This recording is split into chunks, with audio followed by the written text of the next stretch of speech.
Thanksgiving. What you may not know, or you may know, today is my only real Thanksgiving Day celebration this year. I leave tomorrow on my trip to Australia, and a place that does not mark Thanksgiving like we do here in the United States. So as you can imagine, I'm really looking forward to that feast out there that we've all brought to share today. And in honor of Thanksgiving and in recognition of our monthly theme about abundance, I want to talk about gratitude and the power it has when it rises in your life as a dominant feeling and the ambience that you live in your day. And I named my lesson Rising Gratitude because all year we have been focused on the idea of having a grand rising. And gratitude is definitely one of the most powerful concepts to contribute to the conversation about rising to greater heights in our lives. Because basically my message is that gratitude is pure magic because of the powerful role it plays in expanding our abundance consciousness.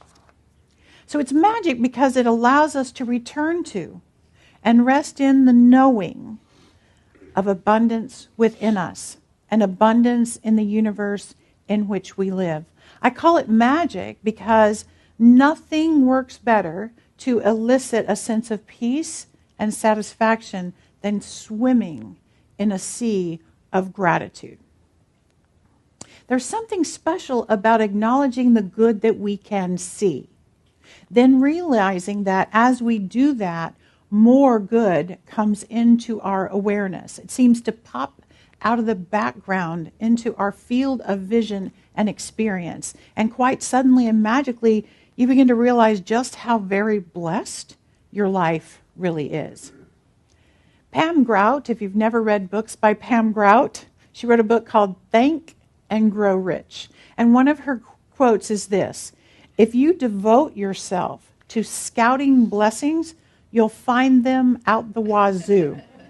Now, I didn't really know if wazoo was an official word, but it's in print, so it must be, and I love it, okay?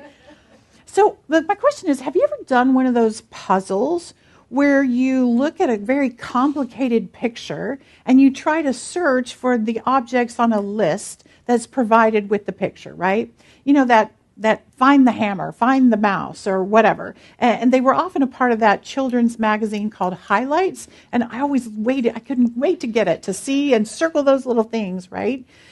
So as you stare at the image, what you're doing is you're holding the list in mind of what I'm looking for as you scan everything you see. And in your head, you're imagining what a hammer looks like, what a mouse looks like. And as you scan, you're immediately discarding the objects, not hammer, not mouse, nope.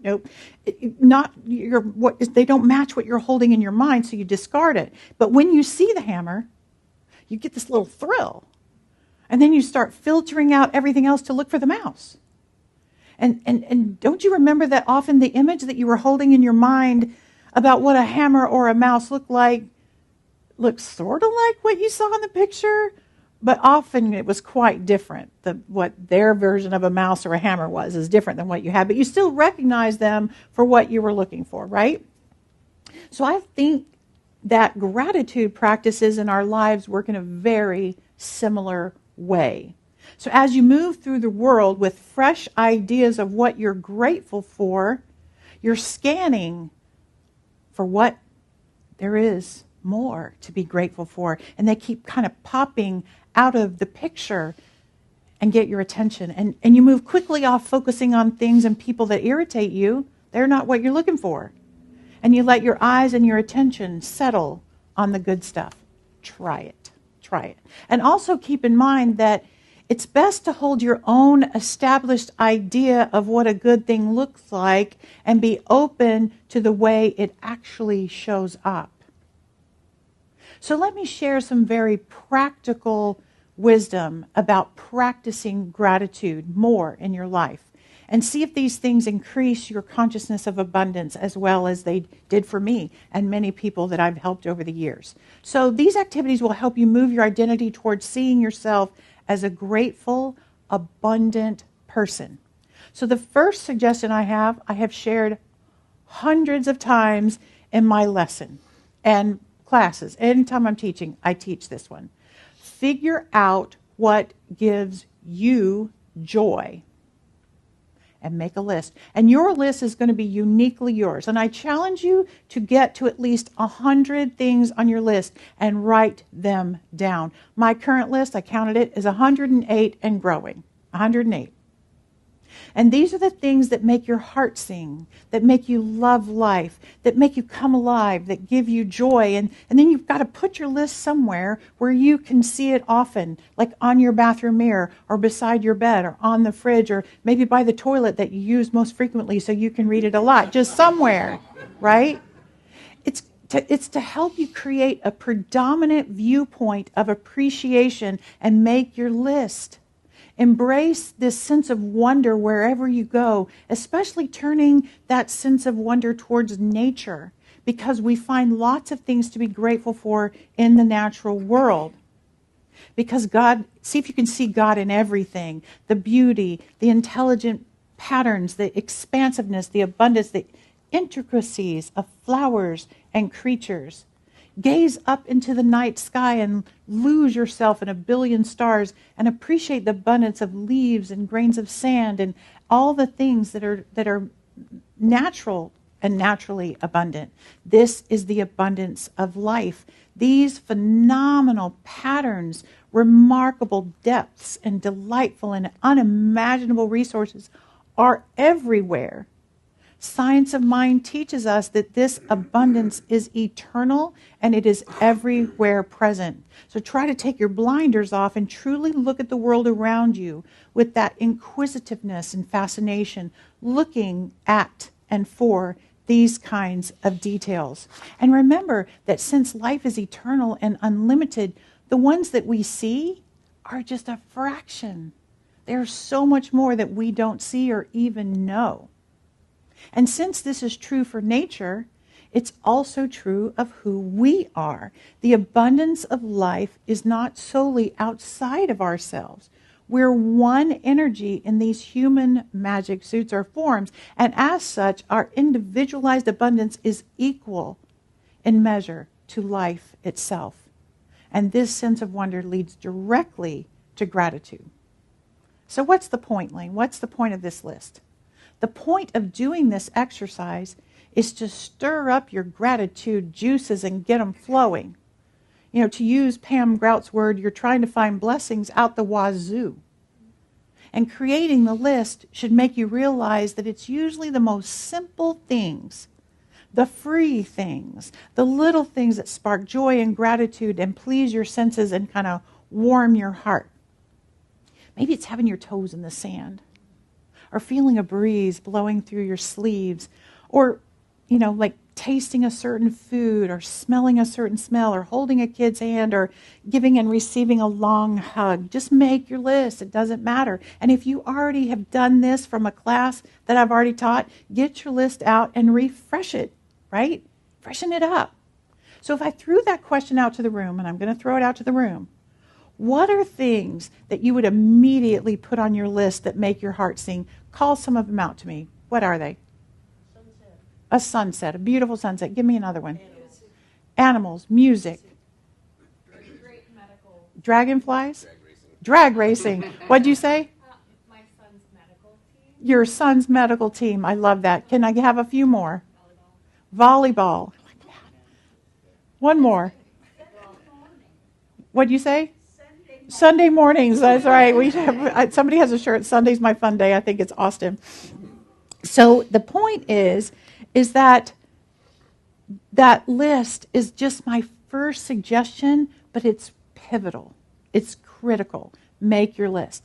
The second suggestion I have is to create a gratitude practice for yourself, a daily practice. Some people like to do it like over a sacred cup of coffee in the morning where they think about the day before and what was good about the day. some of us have a gratitude practice at night, making a list of at least 5 things or so that happened that day that you're grateful for. Some people put 5 pennies in their pocket, and every time they realize they're in a moment of gratitude, they move it to the other pocket.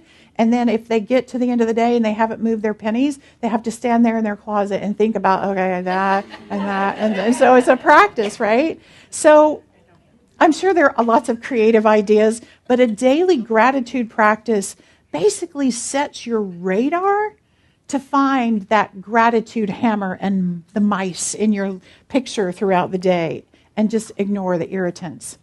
Now, I'm often asked this, Laine, do I have to write them down? I just say them in my head and I think about them. Writing them down, it seems to be just too much for me. And personally, I recommend not only writing them down, but putting the date on the list, because you know how you can't remember if you took your medicine right this morning?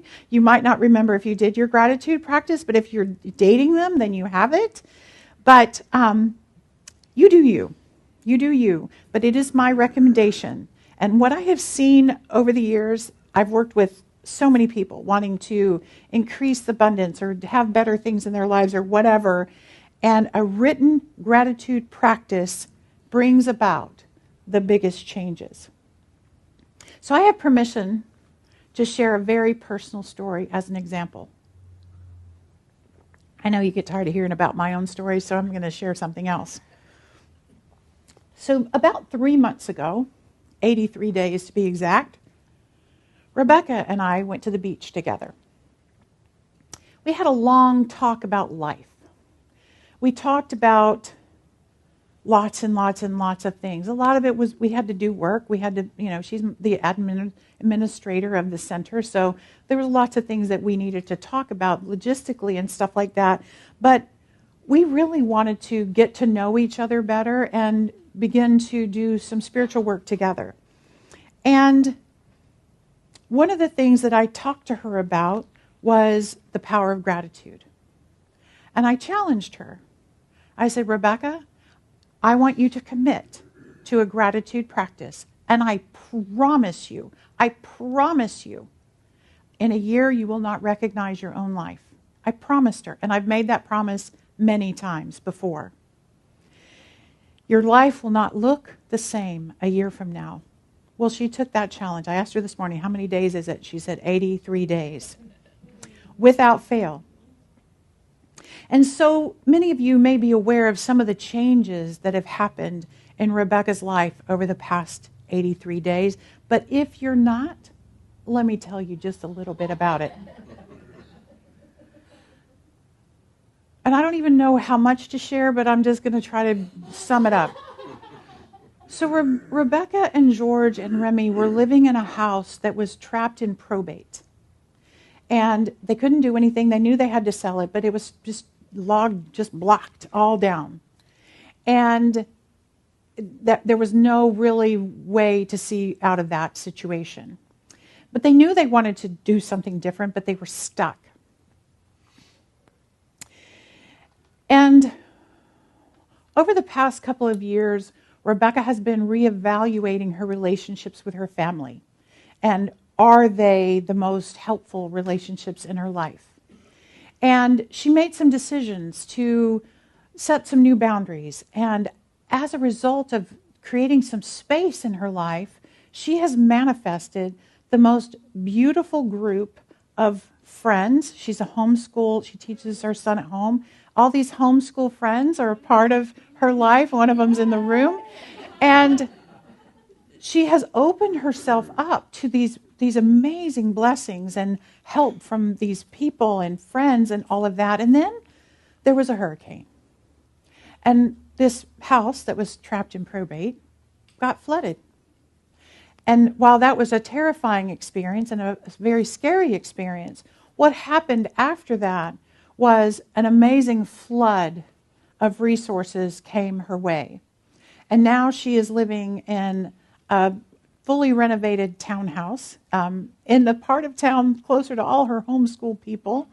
And she just found out, was it yesterday, the day before yesterday, that she was hired for what has been described as a unicorn job.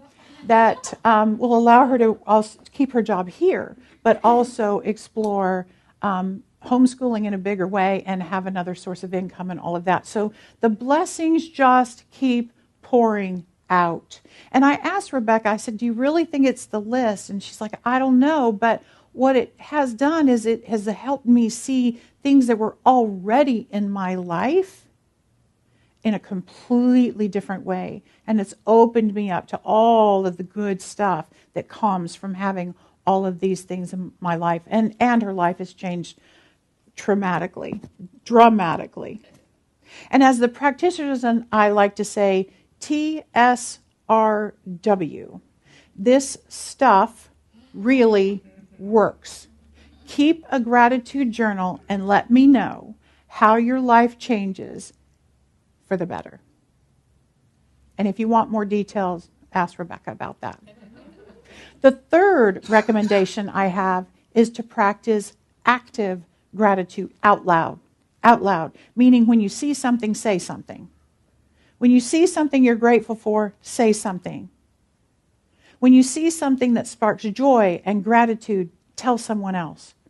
Sometimes this active gratitude out loud can happen in a text or a social media post or phone call or whatever. But if a grateful thought crosses your mind about a person and you can't speak to that person, reach out to them and let them know in whatever way you can. A thank you card, a note, a social media post or whatever to activate your gratitude and spread it to someone else.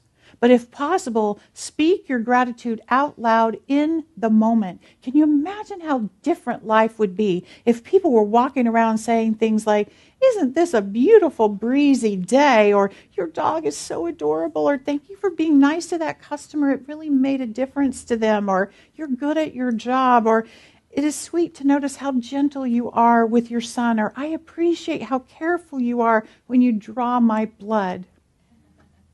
And that leads me to my next recommendation for building a grateful life. Having blood drawn, or what I call a public stabbing, is not something that I naturally feel grateful for, right?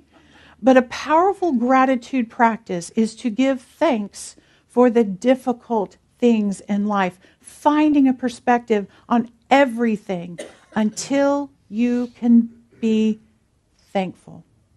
There are always multiple ways to look at something. And many times we think of something as negative because it's stressful or harmful or sad or unfortunate or difficult. But that same thing can be looked at in a more positive way. And this practice is to keep looking at it until you find it. And then give thanks. Giving thanks for those things is a great way to remind yourself that there is good in just about everything. And what I've learned about this recommendation is that finding the gratitude is often not done in the moment, and sometimes not even in the same day or the same week or a year, but perhaps the commitment can be to continue to hold this negative thing lightly until your vision shifts, and developing the willingness to allow your interpretation or the story you're telling yourself about the thing to shift. Let's go back to the hammer and the mouse that we started with. If you hit your thumb with a hammer, it's going to take some time to figure out how to be thankful for that painful experience, right? But maybe your child saw it happen and the child wanted to kiss your boo-boo. Or maybe you can remember the person that taught you how to hold the nail and the hammer and be thankful for that person in your life. Or maybe it caused you such pain that you had to walk away from the project and take a rest and then get a different perspective on the whole thing. Or maybe you could just look long enough and the gratitude will seep into your consciousness somehow. And then we got to go to the mouse, right? The mouse. Here's a mouse story. So Terry and I realized in our parish house that a field mouse had decided to come in and enjoy our pantry. Okay, so not a good thing, right? Not a good thing. There were mouse droppings in the pantry, and we noticed that some of the towels had been shredded in the bathroom. And finally, we heard some scurrying in the walls, and then one day Terry saw the mouse dash across the bathroom, and that did it. I was not finding an ounce of gratitude about this situation at all. And in my imagination, there was a whole colony of mice just setting up inside the walls of our house, right? And the pest control people were no help, but Terry did set up a trap, and she caught one mouse. But we kept on alert after that one mouse, and it seems like there was only one mouse, or that one had warned everybody else to get out of Dodge, right? Right. So here's what I eventually got grateful for about this mouse situation. Number one, it was a one and done kind of situation. There was no further micing happening. And number two, this gave us an opportunity to redo our pantry because we'd moved in, and you know how you just fling stuff in place, and then this whole mouse situation had us take it all back out, clean it all up, and put it back organized, and the bathroom closet too. And three, I'm grateful that my partner is willing to deal with these kinds of issues. So just keep at it until the gratitude surfaces. And back to the public stabbing or the blood drawing. Whenever I'm having medical treatments, and I love that you said this, I drop into gratitude that I live in a place where modern medicine exists, and that scientists somewhere realized that the elements in our blood were evidence of health things, health indicators. And if I can be grateful for the providers that help me take care of my body, then I approach the whole medical experience with a much more loving heart. And is this gratitude practice easy? No. These are small examples. And we are often faced with huge challenges and situations that are excruciatingly hard. You know, I heard Susan say on the swag call this week that she guessed she was grateful that she went through the hurricane because it taught her so much. And I think Rebecca would also be grateful for a hurricane. Because when you can put something on your gratitude list, you have mastered it. You have reached that. And now I know there may be things that we can't find anything to be grateful for about in this lifetime. There are those things. But if you're holding one of those, if you can think of one of those, I'll never be grateful for X, Y, and Z, I truly invite you to seek help in finding a perspective that eases your grip on the pain of the situation or the circumstance or the loss. Because in the middle of everything, even the hardest things, the universe is still showing up in all of its magnificence. We just have to notice it. Pam Grout also wrote this: the problem has never been reluctance on the part of the universe. The problem is in our inability to see the beautiful, loving truth it continually offers and offers and offers. And I believe that is true. So often we're looking everything through the lenses that show us what we feel we need to protect ourselves from. And that's our human egoic perspective. And when we shift, we can truly see the beauty in life and celebrate it. I described it to Rebecca as she was going through life like this, and the gratitude journal practice made her go like this. And when you open yourself up, the universe can just get in and bless you. So here's my final recommendation for living a life filled with gratitude, and that is to learn a gratitude prayer. So the other day, as I was preparing for this talk, I researched prayers of thanksgiving from multiple world religions, and with one click, I found one for Christianity, Judaism, Buddhism, Islam, and Hinduism, just like that. And if you don't find one that resonates with you, know that you can always write your own. Just write your own. Because one of the things I realized recently is prayer is the acknowledgement that there's something bigger going on and I have a relationship with it. And it doesn't really matter what you say it, how you approach that power. You're saying, come on, work in my life. I invite you in. So write yourself a gratitude prayer, find one, and print it out and say it every day. And as a default, you can always go back to the Eddie Watkins Jr. song we sang last week. Thank you, God, for everything. Thank you, God, for everything. Thank you, thank you, thank you. We'll sing that song again sometime. But I want to share one prayer of thanksgiving. Well, it's kind of a poem, but whatever. It says, be thankful. Be thankful that you don't already have everything you desire. If you did, what would there be to look forward to? Be thankful that you don't know something, for it gives you the opportunity to learn. Be thankful for the difficult times. During those times, you grow. Be thankful for your limitations because they give you opportunities for improvement. Be thankful for each new challenge because it will build your strength and character. Be thankful for your mistakes. They will teach you valuable lessons. Be thankful when you're tired and weary because it means you've made a difference. It's easy to be thankful for the good things. A life of rich fulfillment comes to those who are also thankful for the setbacks. Gratitude can turn a negative into a positive. Find a way to be thankful for your troubles, and they can become your blessings. Author unknown. Don't know, I can't attribute it to anybody. Meister Eckhart, the German Catholic mystic back in the 13th century, said, if the only prayer you ever say in your entire life is thank you, it will be enough. When we are inspired by life and the lives we get to live, when we see everything through the eyes of gratitude, there is this transformation that occurs. Abundance starts flowing deeply in our experiences, and we start to look for reasons to celebrate instead of reasons to be stressed and worried. And when we do, the reasons to celebrate multiply magically.